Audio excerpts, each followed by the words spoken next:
Hi, this is Michelle. Welcome to my channel. So I had said in the description, for those that read it, that I was going to be incorporating more astrology towards the end of the year. And now this is something I had started at the beginning of the year. Life got in the way. And so now I'm kind of picking it back up.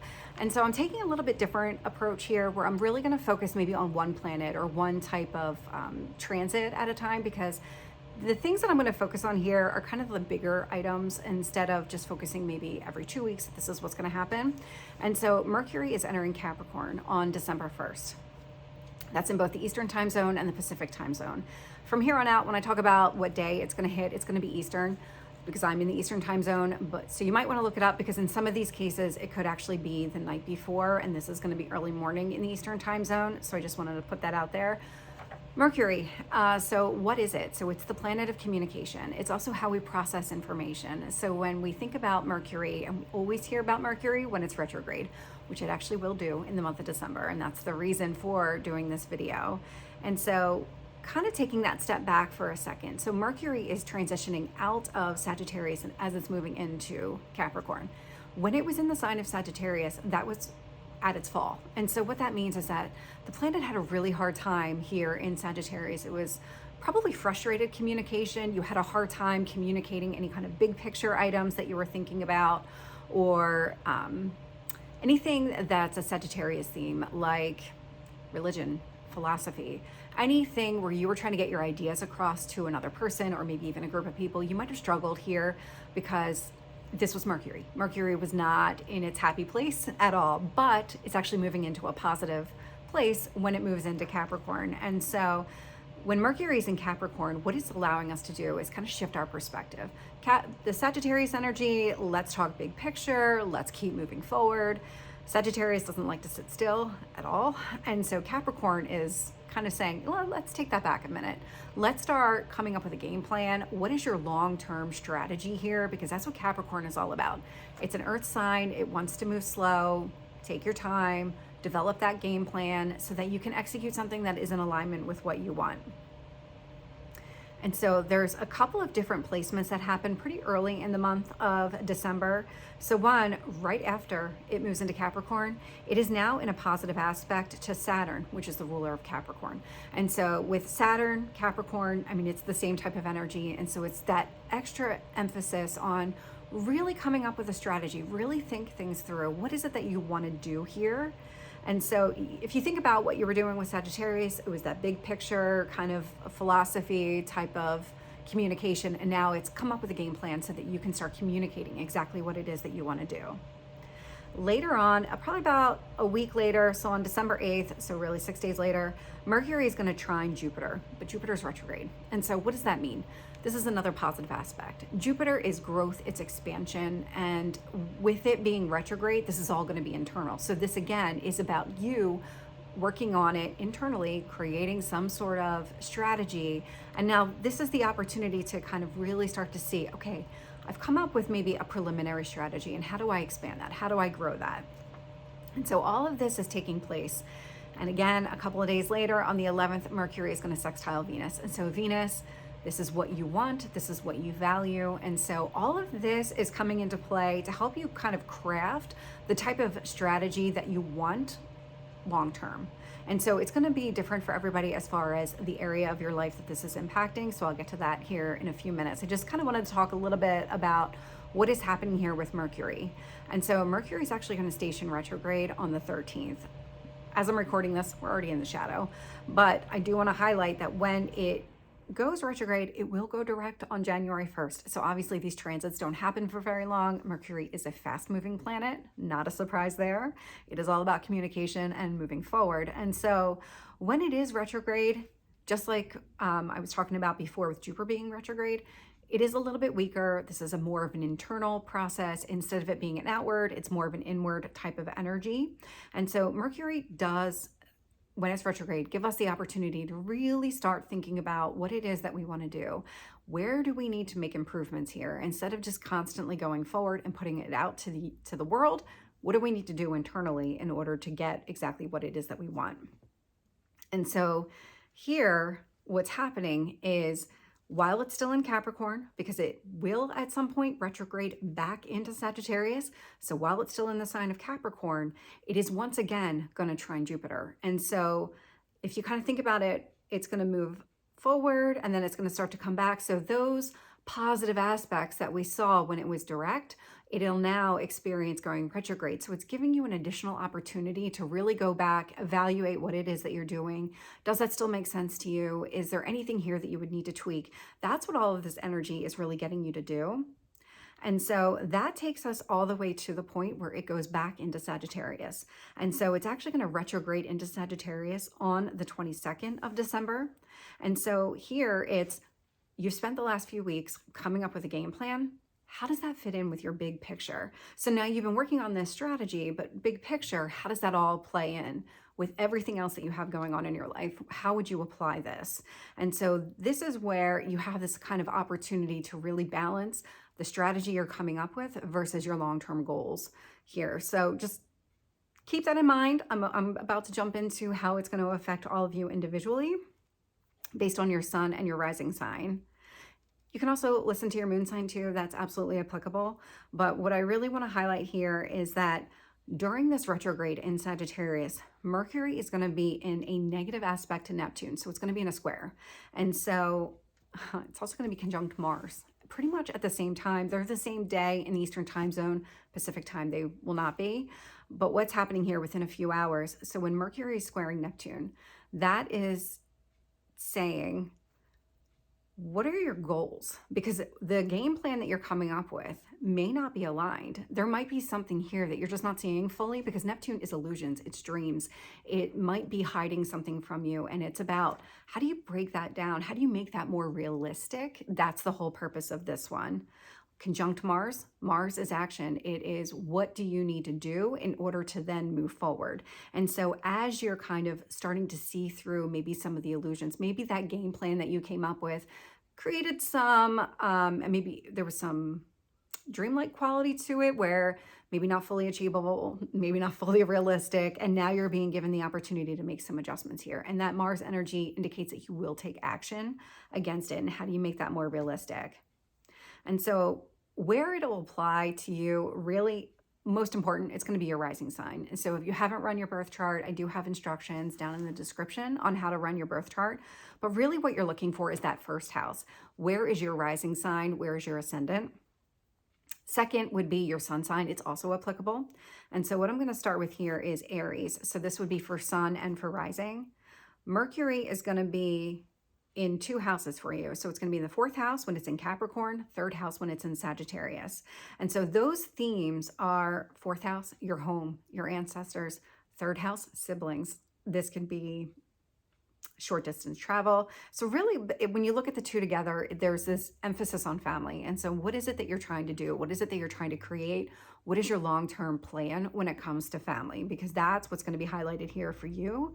And so just kind of keep that in mind as you go through the month of December. Not a surprise. I mean, it's Christmas, so there is always an emphasis on family. The next is Taurus. So Taurus is going to impact the fifth and the fourth houses. And so the fifth house, your passions, your hobbies, short-term relationships. And now you're starting to balance that with your home. Like if you think about your hobbies and the passions that you do, how does that relate to your home life? Is there anything here that is connecting you? So when you're coming up with this strategy and this game plan, how do those two intertwine for you? Because it could relate to maybe doing some sort of hobby out of your home, maybe doing some sort of passion, hosting people out of your home, whatever that is for you. With the sign of Gemini, so it is going to impact both your sixth and your fifth houses here. Sixth house, daily routines. So could be health, could be exercise, could even just be work, whatever it is, could even be in service to other people, but it really is an emphasis on your daily routines. And now we're adding your passions into the mix, your passions, your hobbies, maybe your short-term relationships. So what is it about your daily routine that connects your passions and your hobbies? Are you going to be doing more of that? Is that your plan long-term to maybe execute or maybe do more with your hobbies, with the things that you enjoy doing? Because that passions is really highlighted here with that Sagittarius energy. For Cancer, it's going to impact your 7th house and your 6th house. So 7th house, one-to-one relationships. So one-to-one relationships, think of it more, could be a marriage partner, doesn't have to be, but it's usually that type of connection where it is that one-to-one. It's a long-term connection, it could be contracts, it could be anything that would be a long-term here, that's highlighted. 6th house in your daily life. So if you think about it, if it's contract, is it affecting your daily life? Is it a work contract that's affecting your daily life? Is it maybe some sort of marriage or some sort of high-level commitment with another person that would be long-term that's now impacting your daily life? And so this is really highlighted here for you throughout the month of December. For Leo and for Leo rising, it's going to impact your 8th house and your 7th house.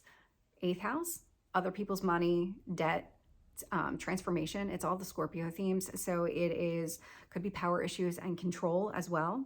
And now we're talking 7th house. You're talking about your one-to-one relationships. And so what is it here? Is there a pattern that needs to be broken? Or is it that you're trying to grow a specific type of relationship here? And what is it? What does that mean? Is there something that needs to change within you and how you respond to other people? Because this transformation is internal. This is definitely coming across as an internal transformation. For Virgo and Virgo rising, this is going to impact your 9th house as well as your 8th house. 9th house, Sagittarius themes. So we're talking higher education, religious beliefs, big picture items.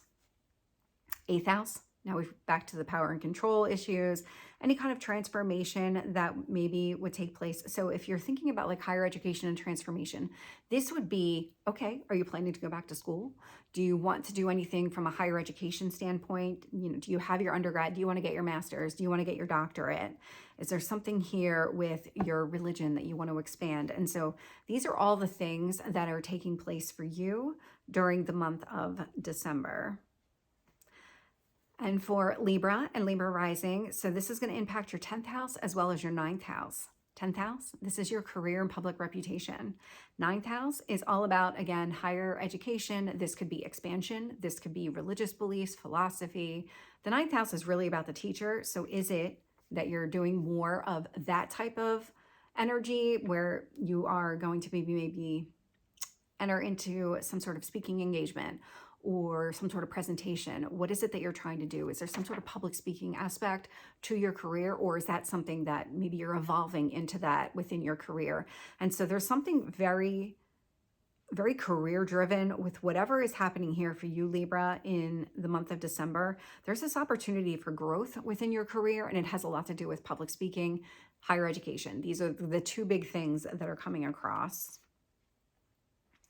For Scorpio and Scorpio rising, this is going to impact your 11th house and your 10th house. 11th house, this is your community. This is your friends. These are the people that you choose to be around on a regular basis. With the 10th house, now you're including your career into the mix. So what is it that you're doing?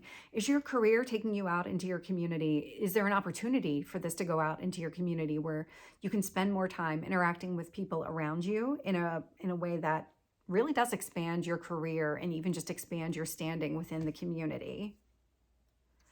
For Sagittarius, this is going to impact your 12th house and your 11th house. And so what's really interesting here is that there is some sort of change happening within the community. 12th house is a secret house. This would be anything that is hidden, any kind of